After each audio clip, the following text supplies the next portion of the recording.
I've been actively soliciting feedback from users, and one of the top requests I'm getting from you is the ability to make a horizontal port. And that's what this video is all about. This is the new Boxbuilder design tool, and it will allow you to create 4 different style of boxes, 2 slot ports and 2 round ports. But it can actually do a whole lot more than that. With a few simple tweaks, you can turn these into multiple different styles. To show you what I'm talking about, you can pick this first one right here. This is subwoofer forward, port forward. And then we'll scroll down and we have the option to choose a double baffle and choose inverted subs where the magnet sticks out of the box, and then we can pick the rows and the columns. I've already picked my subwoofers out. I'm going to use some Image Dynamics IDQ 12s, and I'm going to do 1 row and 2 columns, so 2 subwoofers side by side. I have the option to choose my spacing, so if I want them spread out evenly across the box, I can do that. And if I want the subwoofers tight together, I can do that as well. I can also stagger or offset the rows so that the 2 subwoofers are at different heights on the face of the box. If I've done all that, I can scroll down, verify that I have the correct subwoofer picked. It's always a good idea to verify things. And then I can hit next to set up the enclosure size. It's going to give you a default width and height. That default is just a default. It doesn't mean anything in particular. I'm going to bump the width up to 36 inches because I know for sure the subwoofers will fit on a 36-inch wide box. And I'm going to bump the height to 15 inches because I know that's more than enough height for 2 12-inch subwoofers. We scroll down, we choose the airspace. I'm going to do 5 cubic feet. I'm going to tune them down to 30 hertz. The tool will automatically estimate a port area in square inches. You're free to change that if you want. And the tool will give you an estimate of the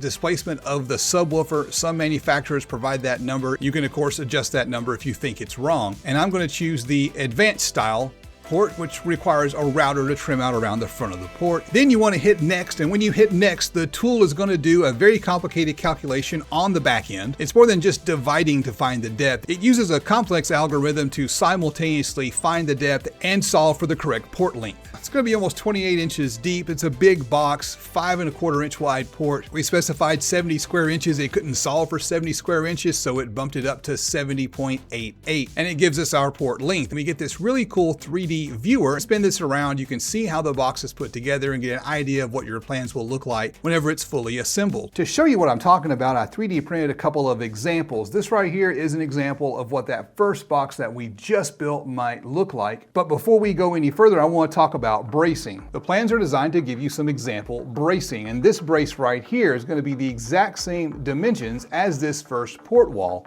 so that you can put the brace right here. Now the brace does more than just provide rigidity for the enclosure. The brace becomes a tool to help you build the enclosure. The combination of this brace and this port wall is going to ensure that the baffle and the second port wall are going to be square to each other. They will be perfectly parallel. In other words, this brace is going to help you position this port wall in the correct place relative to the baffle. I've made videos saying I don't like window braces like this because they are very high effort braces. They require a bunch of extra work. So if you're going to go through the trouble of making this style brace, you're not just going to put the brace in some random place. You want to think strategically about the brace. These 3 boxes here are all variations of the same layout. They're all front fire, front port subwoofer boxes. And even though they are conceptually the same enclosure, because they are shaped different, the bracing strategy is different. What we're going to do with a box like this is we're going to use a brace that runs from the port to the right-hand wall side to side. The plan should give you that brace with the correct dimensions, but you need to measure everything and verify before you start cutting any wood. It's up to you to make sure that the plans are giving you what you need. And again, for bracing, you have to think strategically about where to put the braces. This style right here opens up more possibilities because a brace could go over here. You just don't want the brace too close to the port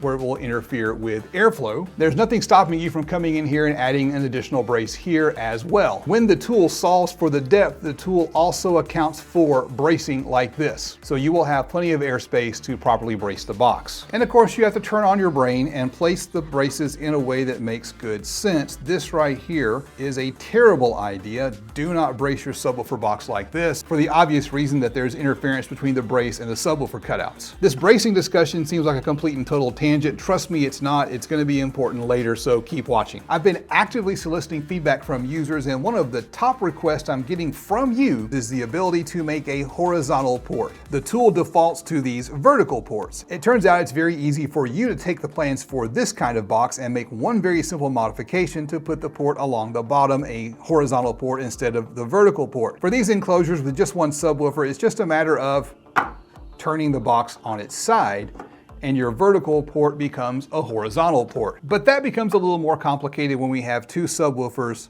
in one row and a vertical port. What people are asking for is the ability to put two subwoofers in a row and then a horizontal port. When you turn it on its side, you get a vertical layout for your subwoofers in one column, but you want in one row. In other words, what you want is a box that looks like this. Conceptually, these two boxes are the same box. The only difference is one has the subwoofers vertically and one has the subwoofers horizontally. And if you look at the way the port bends through the enclosure, you can see that they indeed are following the exact same layout. These boxes are conceptually the same box. You've just rearranged the subwoofers.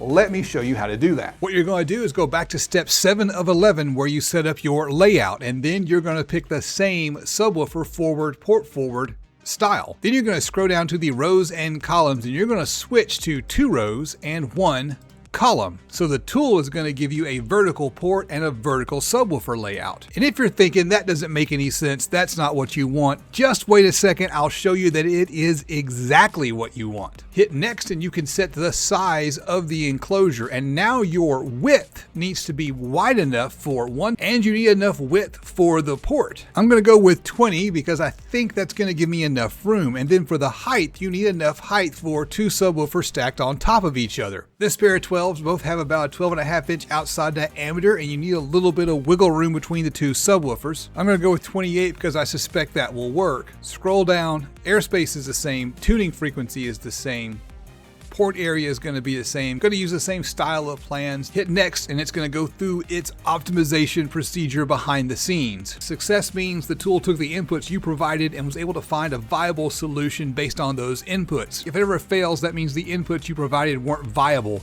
and no solution could be found. And now our 3D viewer is giving us exactly what we suspected it would, 2 subwoofers stacked up and down. But as you rotate and spin and pivot, you can see that it begins to look a whole lot like this box right here, which is our side-by-side horizontal subwoofer layout with a horizontal port running along the bottom. After you build the box, you just lay it on its side and you're all set. Here's another example, and I've got one of those little RC car DIYAudio subwoofers in the box.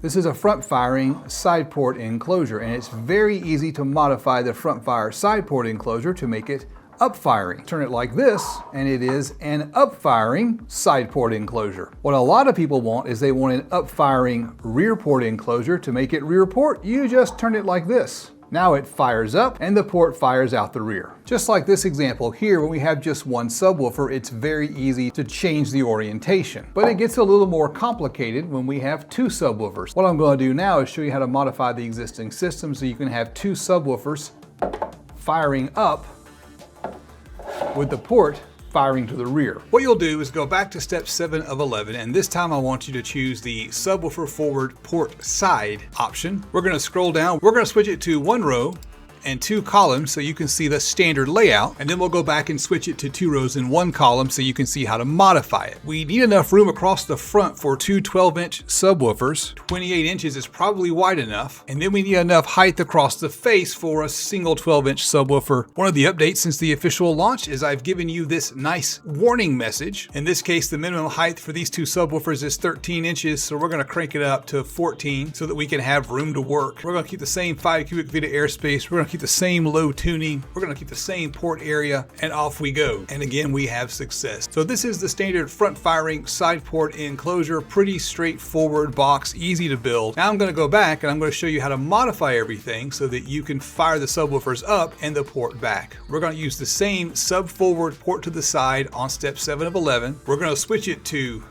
2 rows and 1 column, and then we'll move on to the enclosure size. For the height, we need enough room to stack the subwoofers up and down. It's given us a default height. I'm going to switch mine to 30. Everything else stays the same. We hit next and hope that we can find a solution. Excellent. We're off and running, and now we have the subwoofers firing forward in a vertical arrangement and the port firing out to the side. And all we have to do is, just like before, pivot and rotate, and we can see that we can just as easily call this subwoofer up, port to the rear. The functionality we were looking for where we can take a front fire subwoofer and a side fire port. With some clever modifications in the system, we can switch it to up firing subwoofers, back firing port. It's just a matter of taking this enclosure that was designed like this and just turning it like this. But there is a great big caveat, and you need to understand that caveat before you move forward and start to build enclosures like this. And that is the bracing. Here is the brace for this style box. The best way to brace it is to just put it right here in between the subwoofers. This brace right here is not one of the standard braces that the plans